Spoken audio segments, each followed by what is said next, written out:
Welcome to Engage360, Denver Seminary's podcast. Join us as we explore the redemptive power of the gospel and the life-changing truth of Scripture at work in our culture today. Hello, friends. We are grateful that you have chosen to spend a little bit of time again with us at Engage360, which is Denver Seminary's podcast. My name is Don Payne. I will be your host for this episode, along with my colleague and co-host, Dr. Patty Pell. Patty, good to have you here again. Thank you. Good to be here always. Dr. Pell is the Executive Director of the Gospel Initiative here at Denver Seminary and also the Director of the Theology, Justice, and Advocacy degree program. So we're grateful for her fine work in that. Well, here we are again on the cusp of a presidential election and other elections, with everything we've come to expect of those seasons in our political life, the smear campaigns, the negative ads, the polarization, the fear, and the list can go on and on. And then all of the accompanying emotions and divisions and conflicts that we're always dealing with in our country. And sadly, once again, the church is not immune to being sucked into the emotions and the division that we see in the broader culture. And for that reason, we're really grateful to have as our guest in this episode, Justin Giboney from Atlanta, Georgia. Justin actually grew up in Denver, I just learned, and we're glad to know of that. Justin has devoted significant thought and energy to helping followers of Jesus know how to engage civic culture in a faithful way through what he has launched called the AND campaign. And if you see this in writing, it's AND is with an ampersand, the AND campaign. And Justin's here with us today. We're just really pleased to have some time with Justin. So welcome. Thanks for having me. Justin, maybe to launch us, you can reflect back a little bit on a few weeks ago when you were a key presenter for our most recent Gospel Initiative event here at Denver Seminary. You offered a recorded presentation, so we didn't have a chance to interact with you, and glad we can this time. But I would love to hear just a quick bullet summary of some of those key points you offered in that presentation, because I was so taken with I think you had 2 lists of 10, that they were so crisp and poignant in shaping how we engage and don't engage the surrounding culture. Can you give us just a quick summary of those? Yeah, sure. So I think you're referring to our Civic Revival 10 Disciplines. What the AND campaign was trying to do is, as we were preparing for this moment, preparing for 2024, we didn't believe it was enough for the church to just say, yeah, we should do better than we did in 2016 and 2020. We understood that you have to, and the Bible tells us this, you have to prepare to change, to do better. You have to have habits and practices that push you in the direction of doing things differently. And so that's why we came up with disciplines that we felt the church should follow in order to go into this election cycle constructively and come out of it constructively. And so those 10 disciplines, the first one, which I really appreciate, is seeing people, not political abstraction. Chloe Valdary does a good job of talking about this. Everybody's more than their vote. But it just so happens that during election season, we tend to limit people to their vote. I know who you are. I know what your motivations are. I know how you feel about me and what you want in the future based off how you voted.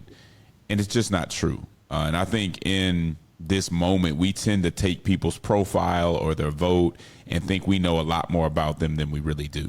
So what we were trying to tell people about that one was, make sure that you don't just judge people off of how they voted. People have a testimony. People have experience they've gone through. We all know that we're all struggling through the human condition. And so, let's build relationships instead of making those kind of assumptions. Another one of them was find the issue on your side. Many of us can list all the issues and all the problems that the other side has, but haven't really taken the time to be as critical as we should be about our side. I mean, if we really believe in the fall, then surely we understand that our side is not perfect. Our side has been touched by human hands. And as Christians, if we haven't identified those issues that we have, then we might succumb to them and they can take us away from a gospel-centered witness. The next one that we talked about was finding the virtue on the other side. And this might even be harder than the last one, to say, I really disagree with those people over there, but they might get something right. As a Christian, I truly believe that another group can get 99 things wrong, and the one thing that they get right. I have to recognize that. Otherwise, I'm bearing false witness. And so we talk about that quite a bit. There's another discipline that was about media hygiene. And so understanding that what we are intaking as far as media is going to have an impact on our opinion, right? If we're taking in what amounts to kind of like trashy intake, then we're going to have an opinion that isn't going to be so good. We need to make sure that we've identified, again, people on the other side that we may disagree with. I'm not trying to say their conclusions are right, but we can say that they're intellectually honest and that they're working in good faith. And if you don't know anybody or any influencer or commentator who you can say on the other side is working in good faith, the problem's not just on the other side. The problem's within you, because I don't think that you've done your due diligence to find that there are people who are trying to get it right, and it doesn't mean that you'll agree with them. Some of the other things that we talk about is public grace. I mean, we are in a constitutional republic, and and in this democracy, you have to persuade people. And going up and telling people how stupid they are and how they get everything wrong isn't really an effective way to go about it. But for some reason in our society, we kind of value the people or think the people who act that way and have these public temper tantrums are actually the most passionate and the most, we kind of look to them for information as if they're the ones who are the most committed. And it's just not true. Someone who is willing to be civil and is willing to respect the opinions of others, even if they disagree, are more likely to create change because they're more likely to be able to persuade those same people. So those are some of the ones we brought up. I think the last one was, understanding the work that we can do locally. We're so focused on these national elections that we tend to forget that we have a more direct impact on local issues, which are usually less polarized, at least on a partisan basis. And so I think that provides an opportunity for the church to unite around some of those issues.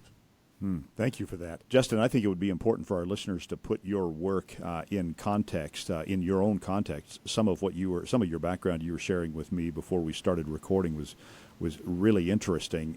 I'd love you to just give a little bit about your own background leading up to the founding of the AND campaign and how that kind of shapes what you're doing now. Yeah, for sure. So I grew up in the church. My mom was a preacher's kid. And so that was something that was always, very important to me. Ended up getting a football scholarship to Vanderbilt University. So I grew up in Aurora, Colorado. Ended up getting a football scholarship to Vanderbilt University, where I studied social policy and philosophy. Ended up going to Vanderbilt Law School. After I graduate from Vanderbilt Law School, I go to Atlanta, and I'm working at a law firm in Atlanta. And really I had a group of friends who we would always come together, and we would either talk about sports or we talk about politics. And one day I was like, well, why are we being so, our playing days might be over, but why are we being so academic when it comes to the conversations? And nothing against academics, but why aren't we actually getting into it instead of just going back and forth? Yeah. And so we researched the candidates, and we chose, we selected a candidate and basically knocked on the door and say, hey, how can we help? How can we be involved in the campaign? That candidate ends up winning, and that's how I get into politics. At that point, after that election, I start running campaigns around the city for obviously candidates, but also the city's water and transportation infrastructure. And because of my faith at that time, I start seeing that a lot of Christians who wanted to run for office and be in politics at a high level felt that they had to put their faith or put some of their convictions to the side in order to run. Atlanta is not very different, I would imagine, from Denver in that way. If you don't agree with everything that a polite society might say on a certain issue, then you can't talk about it. And I just couldn't be a part of that type of system without saying something about it. It just didn't sit right with me, and I think God kind of pushed me out of that space to say, well, you got to find other people because something's got to change. And so we end up creating the AND campaign. And really what the AND campaign was a response to is what we saw, the founders saw, as a false dichotomy in the public square, where you were either all about justice or you were all about these like moral issues, like the moral majority issues. But that's not what the gospel, that was, to me, that was a false separation. That the gospel to me was about both, that you could care about justice and you could care about moral order, that you could be about love and truth, compassion and conviction. So the AND campaign was basically saying that we're not going to choose between justice and moral order. We're not going to choose between love and truth. The gospel brings those together. And as Christians, our public witness should bring those together, even if conservatism and progressivism as ideologies tend to separate those things. So the AND campaign literally means compassion and conviction rather than choosing between the two. And so that's, in a nutshell, how I got to this point. Yeah, love that, because basically what you have chosen is to have the gospel, to pursue the gospel as largely, you've chosen a large gospel. The gospel as large as how the scripture presents it. Mm-hmm. Yeah, it's a holistic understanding of redemption and justice, and embraces the tension that's inherent in our faith that I think we have such a hard time discipling people into, the willingness to hold things in tension, and like you said, Don, have a wide, large gospel that includes both justice and personal moral ethics. Justin, where have you seen Christians exhibit patterns of engagement that are troublesome enough to need this type of attention, need this type of course correction? Everywhere. I think you kind of hinted at this already, but I'd love to see you develop that.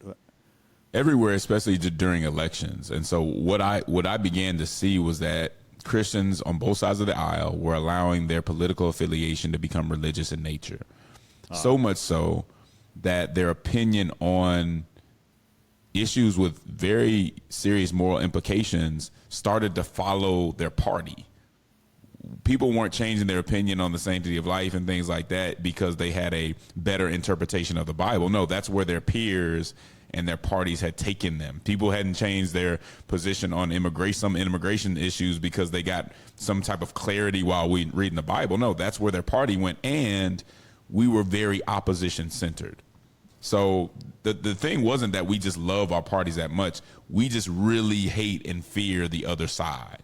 And so by hating and fearing the other side, they become the center of our politics, and we're just trying to get away and be different than them. That's a problem, because the center of our politics should be the gospel, but we were looking at others because of all these influences and noises that we have going on and saying, I dislike or fear them so much that they kind of become the center of what we're doing. So you see it, I think, all the time. You see it in the divided church in general. I mean, let's be honest. If you look at the many parts of the church, we have justice Christians and then we have morality Christians.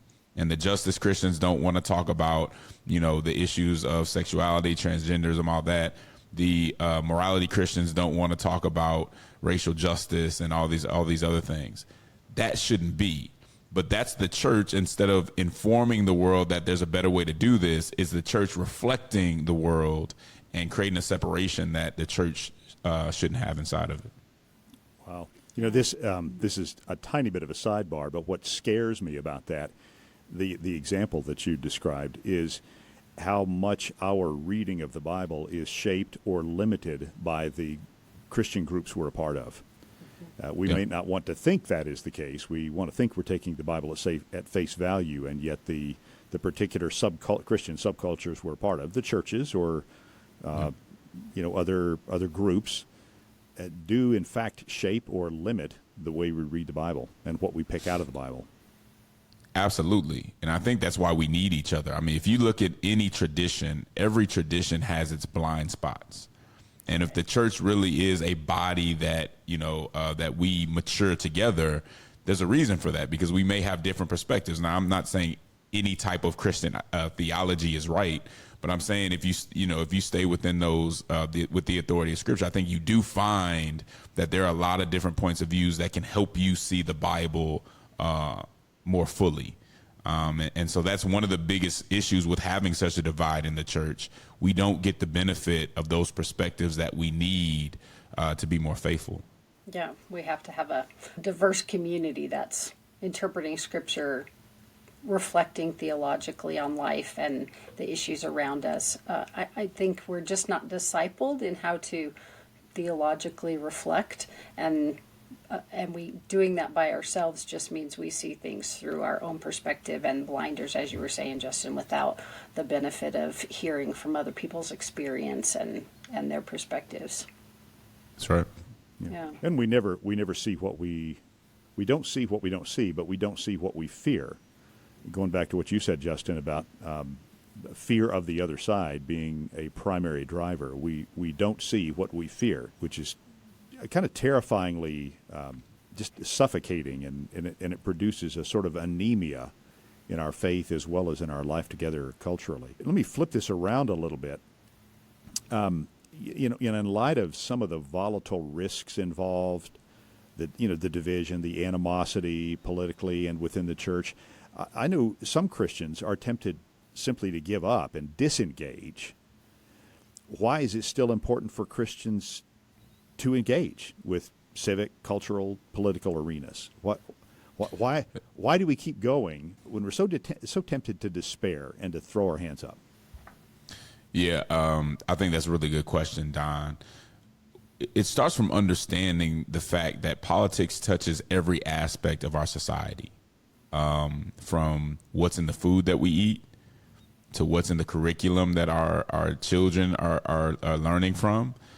Also to, not too long ago, and this was probably the case in Denver too, to whether we can go to church or not during a pandemic and things of that nature. It touches all those things. So when we remove ourselves from that conversation, we take away the influence that we've been given to have an impact on that and to help push the system or push the laws towards human flourishing. And so if I have a neighbor that's suffering and I decide that I don't want to have anything to do with the political process, I'm foregoing an opportunity to help them. I can't say that you are sinning per se when you don't engage in politics, but I do question whether that's good stewardship, right? Because we're all given some influence, and if we're not using that influence to help our neighbor, I do question whether we're using it, whether we're stewarding our influence in the right way. And so that's how I would put it. You're missing a huge opportunity to help others around you. I'd love to hear your thoughts on this, Justin. That I completely agree that politics is everywhere. It's just the organizing of common life.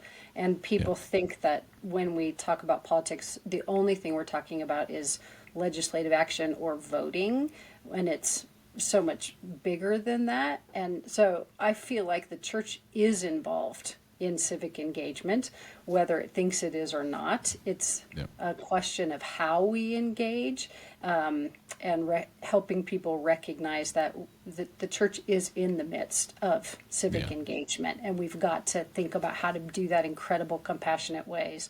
So I don't know, thoughts that you have on how we do that, or how we disciple people to see life through a bit more of that lens, that we are involved in the common life, and we are, whether we want to or not, involved in the dialogue, the public discourse. As a citizen, as someone who's driving down the street, you're involved in politics. You can't really avoid being involved in politics in some way. The question is, as we said before, are you going to steward your influence in a way that has an impact on the politics around you? You can't. Even Jesus, we see, when he goes to Caesar, he's placed in a political, nothing he was doing was primarily for the sake of politics, but he's placed in a political situation because of, his questioning of authority, his statements of authority and things of that nature. So we can't, just like that, we can't avoid it. But we also need to realize, to your point, it's not just voting. It's not just what happens in electoral politics. It's what we do in our meeting institutions. When Christians go and they feed people on the street, there's a political implication to doing some of those things. And so I think we do need to expand what we see as political, and need to say, look, we also don't run away from something because it has a toxic element to it.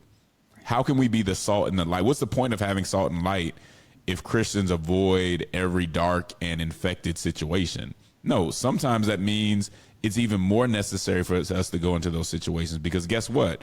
There are children that are suffering because of bad political decisions. People need us, and they need advocates. And so we have to step into situations that aren't ideal, but I think the Bible shows us that we shouldn't have an expectation that they be ideal for us to feel the need to enter into them. I am so glad you brought that up, Justin, because in my own observation, many Christians, at least many in the circles that I tend to inhabit, can be idealists in that sense, where they don't want to get involved in something if there is any identifiable downside to it or any negative trade-off. In other words, it's got to be pure, it's got to be 100% accurate and wholesome and defensible before they can justify in their own minds getting involved in it. And theologically, we ought to know that the world is far more broken than that. When we wake up every day and get out of bed, we enter a fallen world and we become part of fallen structures, whether we want to or not.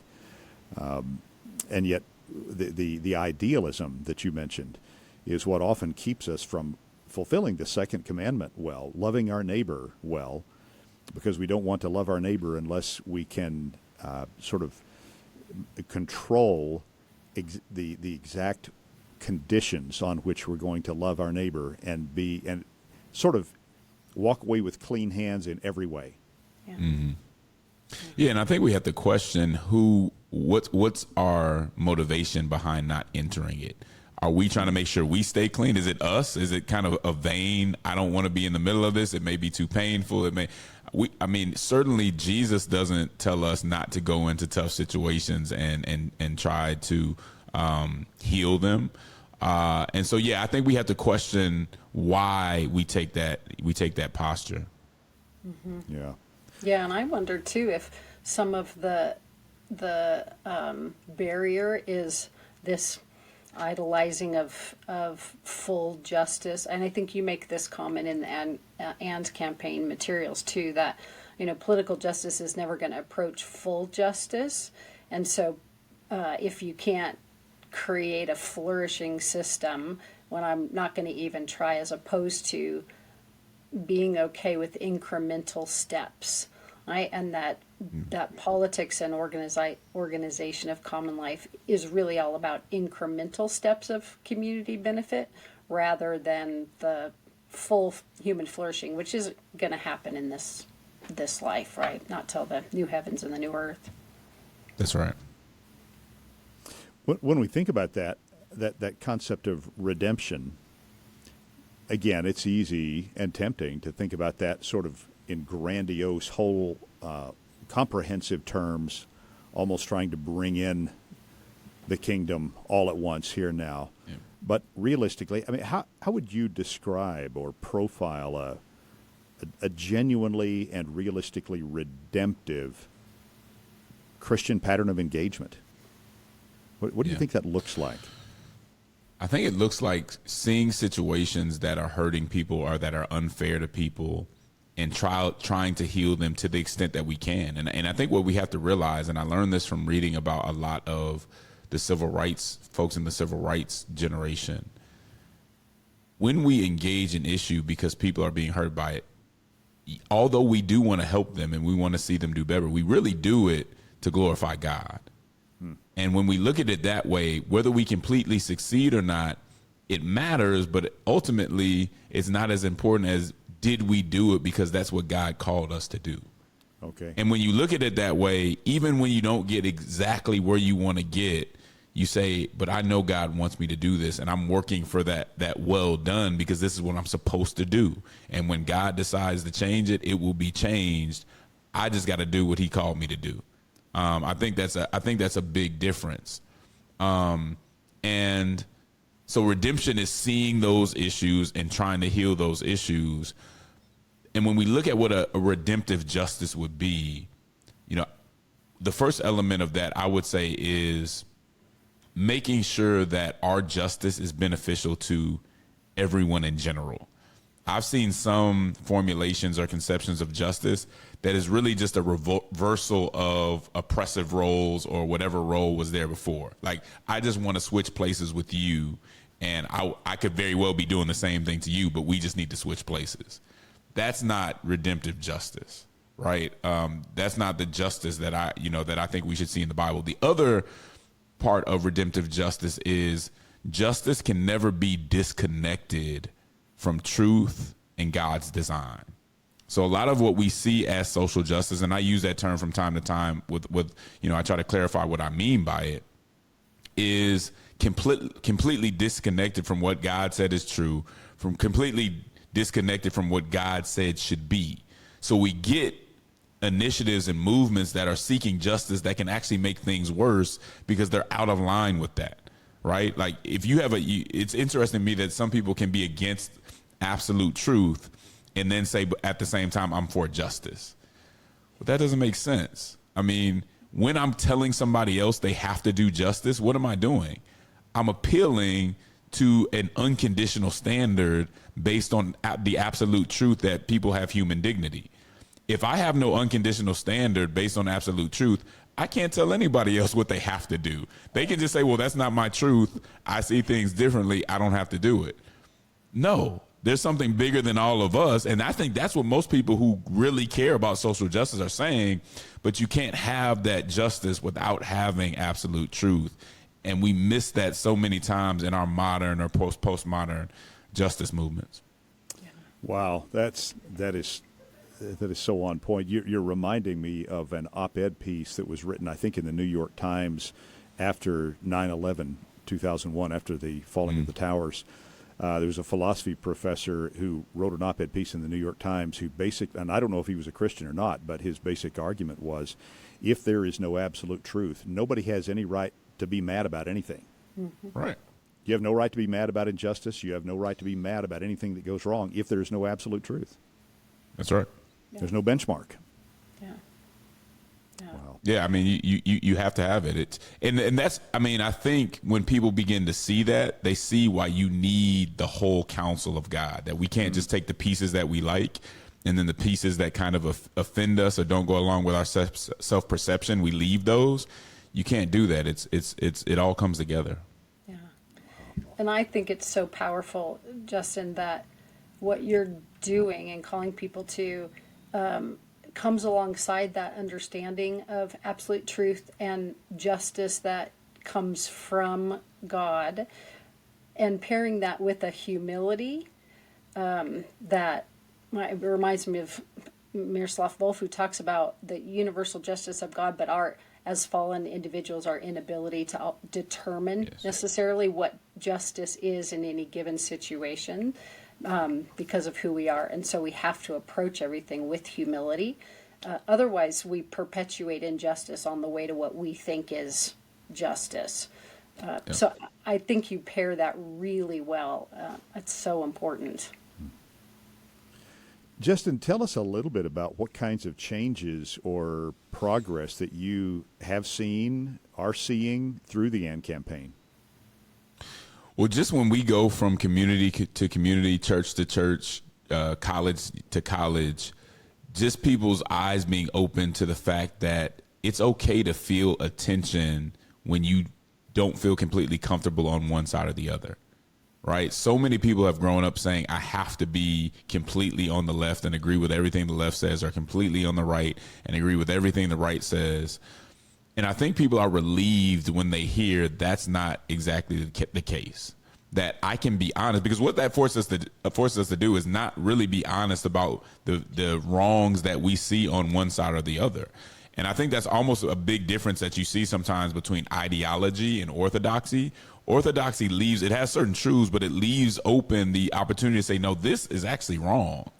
Whereas if I'm completely tied to my ideology, I'm very hesitant to say that something's gone wrong, because that kind of tears apart my narrative. Where in the Orthodoxy, I know I'm imperfect. If I get something wrong, I can easily admit it. I just have a standard to compare it to. And so seeing people get that, for instance, just what we talked about, seeing young people who want to engage in justice conversations understand that they can be orthodox and do so. I mean, Fannie Lou Hamer did it. I can name people throughout, American history, Dorothy Day, others who were very orthodox and engaged in justice. But we have a situation and a narrative out there today that says you can't do both. And it's fake.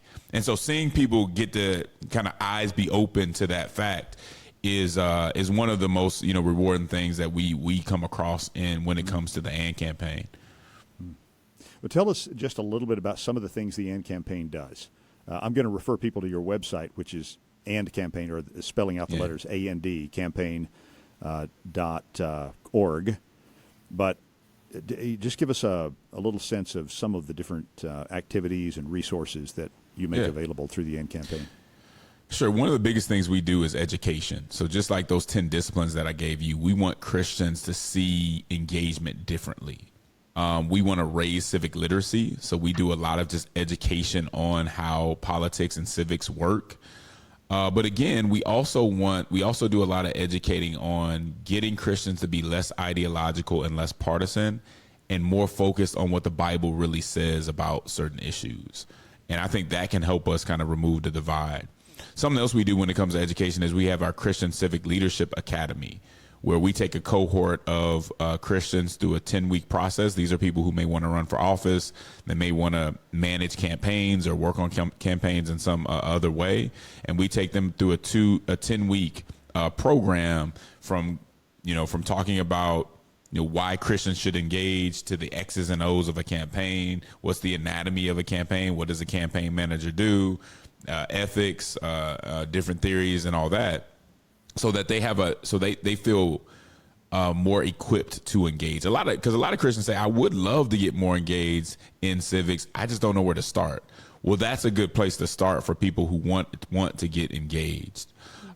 We have our Whole Life committee, which is a committee of Christian sisters primarily who are engaging the conversation about the sanctity of life from a perspective that values unborn life, but also the life of the mother and things that she may be experiencing when she's making that choice. So those are some of the things we do, but a lot of content. We have as you said, we have the Church Politics podcast, which we put on. We've written a book, Compassion and Conviction. And I think one of the other things we try to do is give people on-ramps to engage. So we want to work with local communities. So we have an AND campaign chapter in Denver that's bringing diverse churches of Orthodox Christians together to eventually really engage on some local issues as one church rather than as partisans. Where do you have chapters in some other cities? So we have one here in Atlanta. We have one in Chicago, D.C., building one in L.A. So we have about 14 chapters around the country.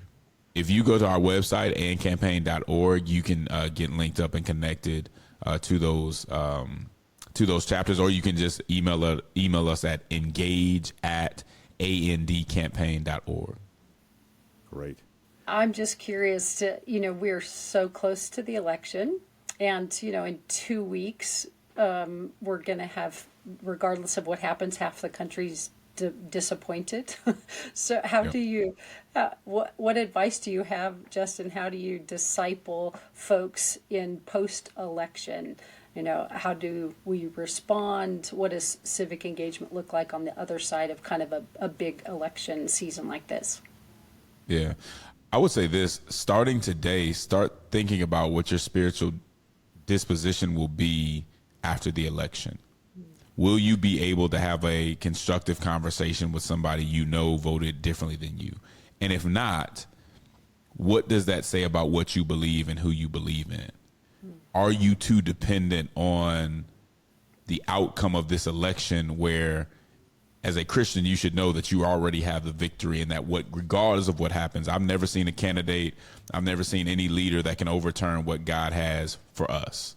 And so if we truly believe that, it should show through how we react to this election, right? people are going to be looking at you and they're going to be able to tell how strong your faith is based on your reaction to what happens, especially if you're on the losing side. So I would keep that in mind. And I would also, and I said this morning, I tweeted this out this morning, do not lose friends or family members over this election. As important as this election is, those relationships are more significant than that.